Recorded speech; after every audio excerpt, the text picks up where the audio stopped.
Imagine giving away your very last $10 to a complete stranger at a train station. Would you do it? Most people wouldn't. But what if I told you that one small act of kindness could change your entire life forever? Stay with me till the end of this story, because what happened next will leave you speechless. And before we begin, don't forget to like this video and subscribe to Gentle Words for more heart-touching stories that inspire the soul. Life often tests us in the moments we least expect, when our strength, patience, and kindness are stripped to their bare bones. Emily knew that better than anyone. At just 24 years old, she had already seen more struggle than most people her age.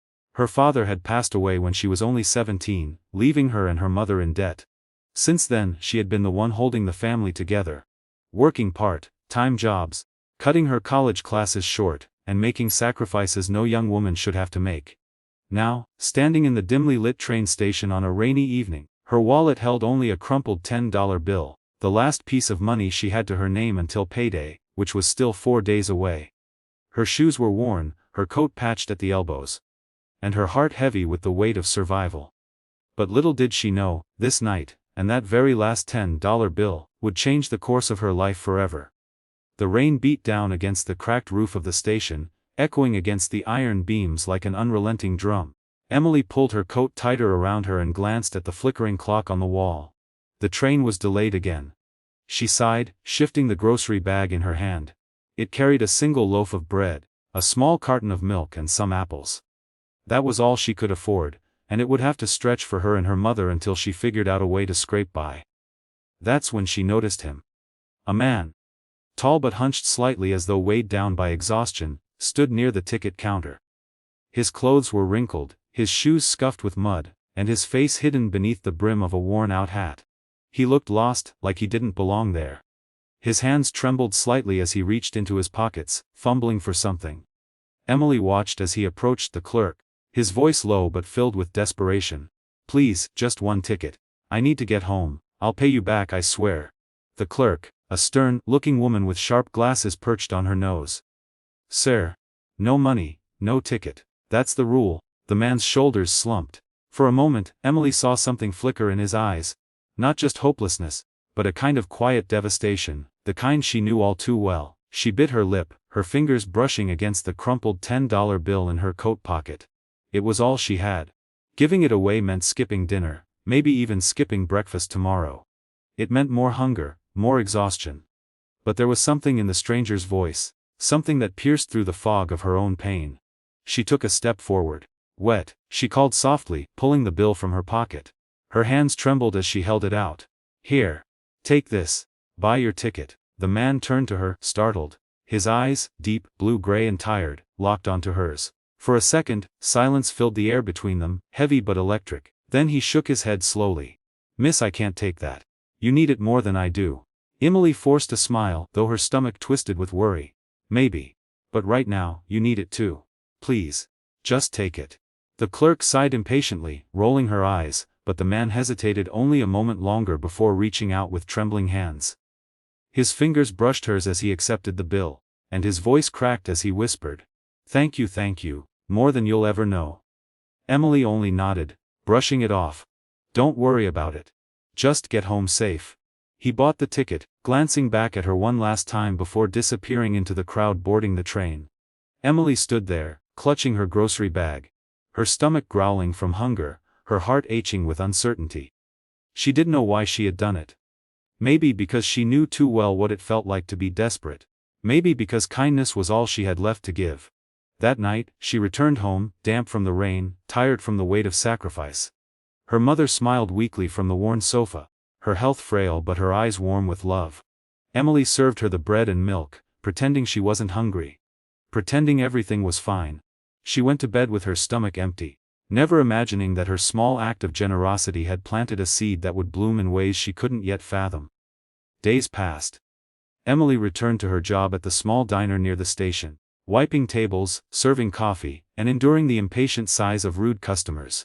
She worked double shifts, often skipping meals just to make sure her mother had enough. Her coworkers whispered sometimes, about her patched clothes, her thin frame, her tired eyes, but Emily kept her head high. She had no choice but to keep going. Then, one evening, just as she was closing up the diner, a black car pulled up outside. Sleek, polished, and completely out of place in her world. She frowned as the driver stepped out and held the door open. From the back seat emerged the same man she had helped at the station. But this time he looked different. His clothes were clean, his posture straight, his presence commanding. And as he stepped into the light of the diner, Emily's breath caught in her throat. "Do you remember me?" he asked softly, his voice calm but filled with something deeper. Emily blinked, her rag in hand. "Of course, the train station. Did you find your way home?" He smiled, though his eyes shimmered with unspoken emotion. "I did. And I've come back, because I owe you more than you'll ever realize." Emily frowned, confused. "What do you mean?" "It was just $10. It wasn't much." The man's expression grew serious, almost tender. "To you, it was everything. I could see it in your eyes. You gave me your last bit of money when you had nothing yourself. That kind of kindness, it's rare. And you should know. I'm not who I seemed to be that night." Emily's breath hitched. "What do you mean?" He straightened, his voice steady now. "My name is Daniel Carter. And I'm not poor. In fact, I'm a millionaire." Emily froze, her rag slipping from her hand. She stared at him in disbelief, her heart pounding in her chest. "You're what?" Daniel nodded, his gaze locked on hers. "I disguised myself that night, because I needed to understand something. I've spent years building wealth, surrounded by people who only wanted me for my money. I was tired of it. I wanted to know if kindness still existed in the world, even when there was nothing to gain. And then you gave me your last $10. To me, that meant more than any fortune." Emily's mouth opened, but no words came out. She shook her head, overwhelmed. I didn't do it for anything. I know." Daniel interrupted gently. "And that's exactly why I've come back. Because you deserve so much more than the life you're living. You deserve a chance to breathe, to dream, to live without carrying the weight of the world alone. And I want to help you." Emily's eyes burned with tears, her hands trembling. "Why me? You don't even know me." Daniel stepped closer, his voice low, steady, sincere. "Because you gave when you had nothing. Because you reminded me that humanity still exists. Because in one small moment, you changed my life. Now, I want to change yours." And as the rain began to fall again outside the diner window, Emily realized that her world was no longer the same. What had started as a simple act of kindness at a train station had opened the door to something bigger than she could ever imagine. Something that would test her heart, challenge her fears, and transform her future. Emily stood frozen, her heart pounding so hard she thought the whole diner could hear it. Daniel Carter, a millionaire.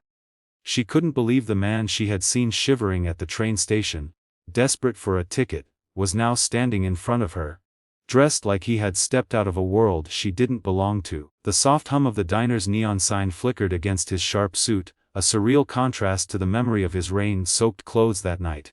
"Emily," Daniel said again, his voice softer this time, almost pleading. "I mean it. Let me help you." Her eyes stung with tears she hadn't realized she was holding back. She quickly wiped them with the sleeve of her worn uniform, shaking her head. "I don't understand. Why me? There are thousands of people in this city struggling worse than I am. I'm nobody." Daniel's jaw tightened, but his eyes were gentle. "You're not nobody. You're the kind of person this world needs more of. You gave your last dollar to someone who looked like he had nothing, when you could have turned away. That means everything. And I don't care what you think you're worth, Emily, because I've already seen your true value." Her knees felt weak. She gripped the edge of the counter just to keep steady. She wanted to argue. To tell him he was wrong, that she was nothing more than a girl fighting paycheck to paycheck. But deep down, a part of her longed to believe him. A part of her wanted to imagine a life where her mother didn't have to ration medication. Where dinner wasn't just bread and milk. Where she could dream again without guilt pressing on her chest. Daniel reached into his coat pocket and pulled out an envelope. He placed it on the counter between them. "I don't want to overwhelm you. This is just a start." Emily looked at the envelope like it was a dangerous thing. Slowly, with trembling fingers, she picked it up and slid it open. Her eyes widened at the sight, stacks of $100 bills, more than she had ever seen in her entire life. "No," she whispered, pushing it back toward him. "I can't take this. I can't." "You can," Daniel replied firmly. "And you will. It's not charity, Emily. It's gratitude. It's me saying thank you in the only way I know how. You gave me hope when I felt like giving up on people. Don't rob me of the chance to return that kindness." Her tears finally broke free, streaming down her face as she shook her head. "You don't understand, I don't want to be someone who's bought. I don't want to take money from a stranger." Daniel reached out, gently taking her trembling hands in his. His touch was warm, grounding, steady. "Then don't see me as a stranger. See me as someone who believes in you. You gave me $10 that night, Emily. But what you really gave me was faith. I'd forgotten what it felt like to trust in people. You reminded me. And I want to give you back more than money. I want to give you a life where you don't have to break yourself just to survive." Her chest ached at his words. She looked into his eyes and for the first time, saw not just wealth or status but sincerity. A man who had everything but was still searching for something real. Slowly she nodded, her voice barely above a whisper. "Okay, but not for me, for my mother. She's all I have, she deserves better." Daniel smiled, relief washing over his features. "Then we'll start with her." Over the weeks that followed, Emily's world transformed in ways she couldn't have imagined. Daniel arranged for her mother to see the best doctors, covering treatments Emily could never afford. He made sure their home was repaired, the leaky roof replaced, the broken heater fixed, the fridge finally full of food. Emily didn't recognize her own life anymore. For the first time in years, her mother's laughter filled their small home again, and Emily's nights weren't haunted by the fear of tomorrow. But more than the money, it was Daniel's presence that changed her most. He visited often, not as some distant benefactor, but as a friend. He'd sit at their kitchen table, sipping tea, listening to Emily talk about her dreams of finishing college, of maybe becoming a teacher one day. He encouraged her, pushed her to believe she was capable of more.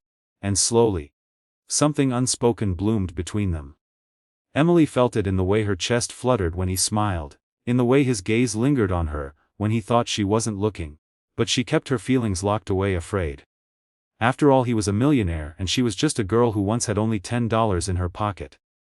One evening, months later, Daniel asked her to meet him at the train station, the same place where their story began. She stood there under the flickering clock, memories rushing back like a tide. He arrived no longer in disguise, but somehow still carrying that same quiet vulnerability she had seen that night. "Do you remember?" he asked, his voice low. Emily nodded, her throat tight. "Of course. I'll never forget." He stepped closer, his eyes never leaving hers. "That night, you changed my life. Not because of the money, but because of your heart.